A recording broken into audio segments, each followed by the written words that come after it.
आवे तो भगवान को ही मांग लो और कुछ मांगने की जरूरत नहीं है। तो आगे श्री सुखदेव भगवान से राजा परीक्षित प्रश्न करते हैं कि प्रभु भगवान तो पक्षपाती हैं, दैत्यों को मार देते हैं और भक्त को बचा लेते हैं, ये ठीक नहीं है व्यवहार भगवान का। भगवान तो समदर्शी हैं, तो भगवान को इस प्रकार का कार्य शोभा नहीं देता है, ऐसा क्यों करते हैं? तब श्री सुखदेव भगवान कहते हैं भगवान तो समदर्शी ही हैं, भगवान पक्षपात नहीं करते हैं। भगवान तो जो भगवान की भक्ति करता है भगवान उसका पक्ष लेते हैं।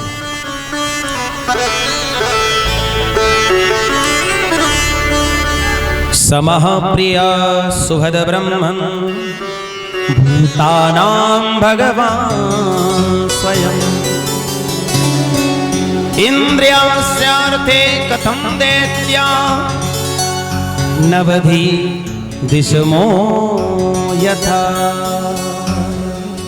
सप्तम स्कंद के प्रथम अध्याय में श्री परीक्षित जी जिज्ञासा करते हैं कि जब सारी सृष्टि के समस्त प्राणी भगवान से ही प्रकट हुए हैं तो भगवान सभी के प्यारे हैं, उनमें ये विषमता पक्षपात क्यों है? इंद्रियास्यार्थे कथं दैत्या वधीदिशतो यथा।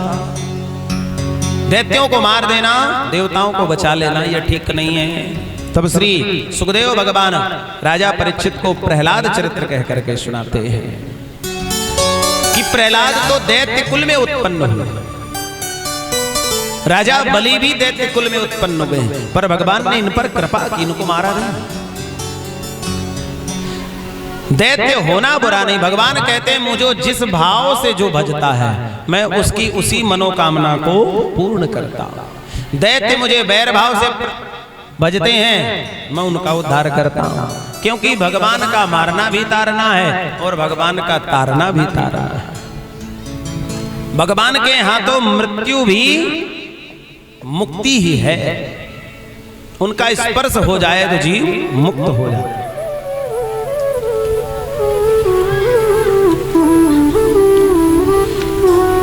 प्रहलाद जी महाराज का चरित्र कहकर सुनाया, कितना सुंदर चरित्र है।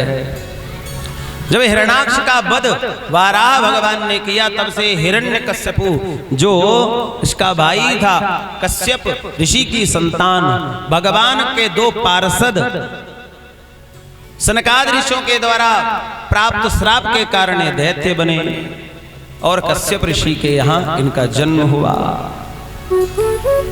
असमय गर्भाधान के कारण दैत्य उत्पन्न हुए, तो हिरण्याक्ष के वध के कारण नारायण से दुश्मनी कर बैठा हिरण्यकश्यप और नारायण से युद्ध के लिए तप करने के लिए गया। और जब तप करने के लिए गया तो भगवान की प्रेरणा से उस स्थान पर एक सुख आया और वो बार बार नारायण नारायण बोलता और इसके कानों में नारायण का नाम पड़ता, तो ये तपस्या छोड़ करके चला आया। तो इसकी पत्नी कयाधु ने पूछा कि महाराज तपस्या करने गए थे, क्या बात है, लौट क्यों आए?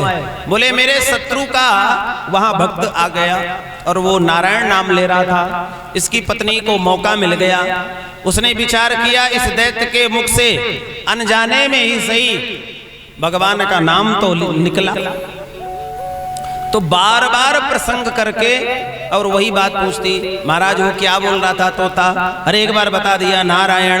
अच्छा, ऐसे कह करके पूरे दिन हिरण्यकश्यप से नारायण का नाम बुलवाया और 108 बार उस दिन नारायण का नाम बुलवा लिया। बार बार झल्ला झल्ला के बोलता, अरे बता दिया नारायण नारायण नारायण, क्यों पीछे पड़ी हो नारायण नारायण। भाव कुभाव अनक आलस हूँ, नाम जपत मंगल देश दस हूँ। और उस दिन रात्रि विश्राम किया और जब प्रातः कालीन वो गया तप करने के लिए तो इतना भयंकर इसने तप किया, ये इधर तप कर रहा है, इसकी पत्नी गर्भवती हुई, इंद्र को पता चला, इंद्र इसकी पत्नी कयाधु का हरण करके ले गया मारने के लिए। नारद जी ने आकर समझाया गर्भवती स्त्री की हत्या करने का पाप 1000 गुना होता है, इसलिए इसको छोड़ दो। नारद जी अपने आश्रम ले आए और आश्रम में हर पल क्या होता है, कीर्तन होता है, कथा होती है, सत्संग होता है। तो गर्भ में जो बालक है वो कथा सुन रहा है, सत्संग सुन रहा है, नारायण का नाम सुन रहा है, तो संस्कार वैसे ही पड़ेंगे। आजकल की माताएं गर्भ में बालक को पता नहीं क्या क्या सुनाती हैं, फिल्मी गाना सुनाती हैं, डांस दिखाती हैं, तो वैसे ही उछलता कूदता बच्चा पैदा होता है। बचपन से ही कंप्यूटर माइंड, मोबाइल दे दो फिर गेम देखो कैसे खेलता, वैसे ही बालक हो। सत्संग सुनाओगे तो सत्संगी पैदा होगा, और गाने सुनाओगे तो बजरंगी पैदा होगा। हाँ, वैसे ही उछल कूद मचाया। तो महाराज सत्संग सुना प्रहलाद जी ने तो भक्त जन्म लेता है।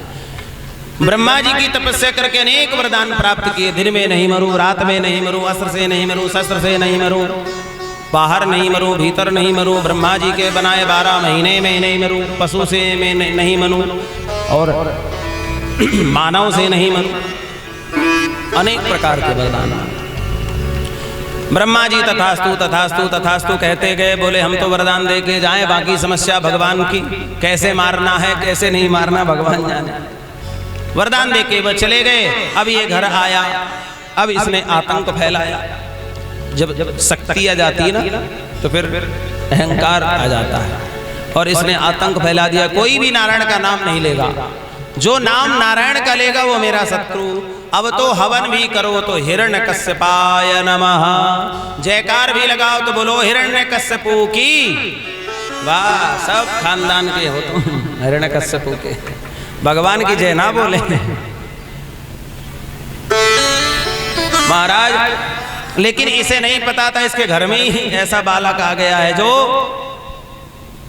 इसने एक दिन अपने पुत्र को बुलाया और शिक्षा प्राप्त कराने के लिए संडा मर्क, जो इसके विद्यालय के टीचर थे, वहां भेजा। कुछ दिन बाद शिक्षा प्राप्त करके आए तो अपने बेटे प्रहलाद को गोद में बैठा करके पूछ रहा है क्या क्या सीखा। वहां आसुरी विद्या सिखाई जाती थी, पर प्रहलाद जी तो सीखे सिखाए हैं, पढ़े पढ़ाए हैं। पिताजी मैंने 9 विद्याएं सीखी हैं। हिरण्यकश्यप प्रसन्न हुआ कि लगता है शत्रु पर विजय प्राप्त करने की 9 प्रकार की विद्या सीख कर आया है। सुनाओ।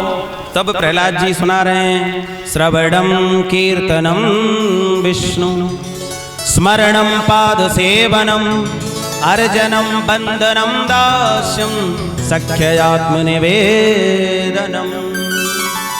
9 प्रकार की नवधा भक्ति सुनाई। श्रवणम, श्रवण करो, कीर्तनम, कीर्तन करो। श्रवणम कीर्तनम विष्णु, स्मरणम, स्मरण करो। पाद सेवनम, चरणों का चरणामृत पान करो। अर्चनम, अर्चन करो। वंदनम, वंदन करो। श्रवणम कीर्तनम विष्णु, स्मरणम पाद सेवनम, अर्चनम वंदनम, सख्य आत्मनिवेदनम। आत्मनिवेदन करो। जो भी कार्य करो बस भाव ही रखो, सब गोविंद की कृपा से हो रहा है।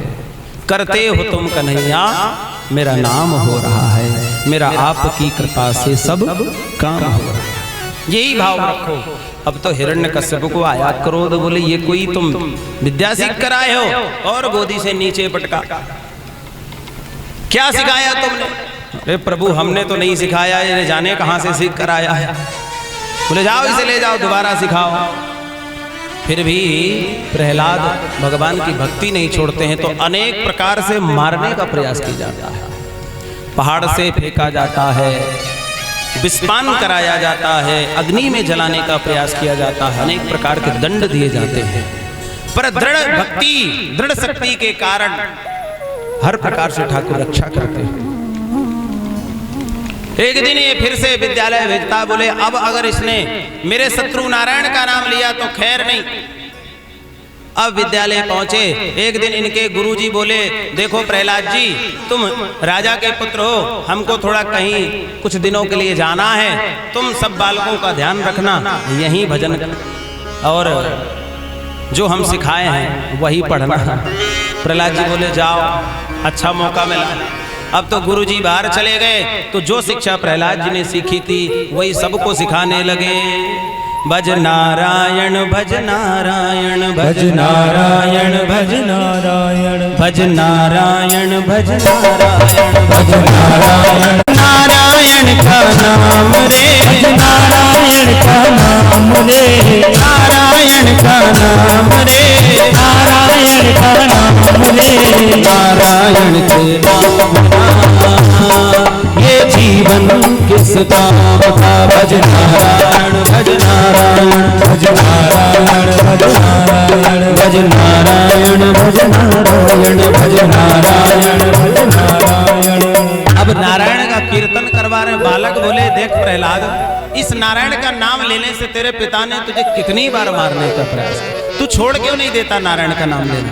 प्रहलाद जी बोले, अरे पागलों, मैं नारायण का नाम कैसे छोड़ सकता हूं, तुम भी भगवान का नाम लो। तो बच्चे बोले, बुढ़ापे में ले लेंगे, अभी तो भगवान का नाम लेने का समय है, अभी तो खेलने कूदने के दिन है। प्रहलाद जी कह रहे हैं, यदि अभी से भक्ति करोगे तो बुढ़ापे में नारायण याद आएगा, और अभी से जिसका भजन करोगे बुढ़ापे में भी वही याद आएगा। अभी से संसार का भजन करोगे तो बुढ़ापे में संसार ही याद आएगा। दिन रात तुम दौलत का भजन करोगे तो अंत में भी धन ही याद आएगा। सेठ जी मरने लगे, जीवन भर कमाई की थी पैसे की, मरने लगे तो लोग सोना चांदी गहना अंगूठी सब उतारने लगे। सेठ जी बोले, अरे मैं तो मिलों का मालिक हूँ, फैक्ट्रियों का मालिक हूँ, मुझे निर्धन करके मार रहे हैं। वो कह रहा है, नोटों के 20 बंडल छाती पे मेरे धर दो। अरे धनवान मैं बड़ा था, निर्धन न करके मारो। मैं था मिलों का मालिक है, मैं मिलों का मालिक, आज मुझे तुम मेरे वस्त्र भी उतार रहे हो। दुनिया से जा रहा हूं, पकड़ो ए रिश्तेदारों, धनवान मैं बड़ा था, निर्धन न करके मारो। प्रहलाद जी कह रहे हैं, बचपन का भजन बुढ़ापे में काम आता है, इसलिए भजन करो। भज नारायण भज नारायण भज नारायण भज नारायण भज नारायण भज नारायण भज नारायण भज नारायण भज नारायण भज नारायण भज नारायण भज नारायण। वहाँ कीर्तन चल रहा है, हिरण्यकश्यप के कानों में नारायण का नाम सुना तो आग बबूला हो गया। इसने सैनिकों को भेजा, जाओ कीर्तन बंद कराओ। अब सैनिक गए, वहां तो कीर्तन चल रहा है। भज नारायण भज नारायण भज नारायण भज नारायण भज नारायण भज नारायण भज नारायण भज नारायण। कीर्तन में पहुंचे सैनिक बंद कराने के लिए, और सैनिक जाकर के प्रहलाद जी को स्पर्श करते हैं रोकने के लिए, पर भक्ति का करंट ऐसा लगता है कि वो भी नाचने लगता है। नारायण भज नारायण भज नारायण भज नारायण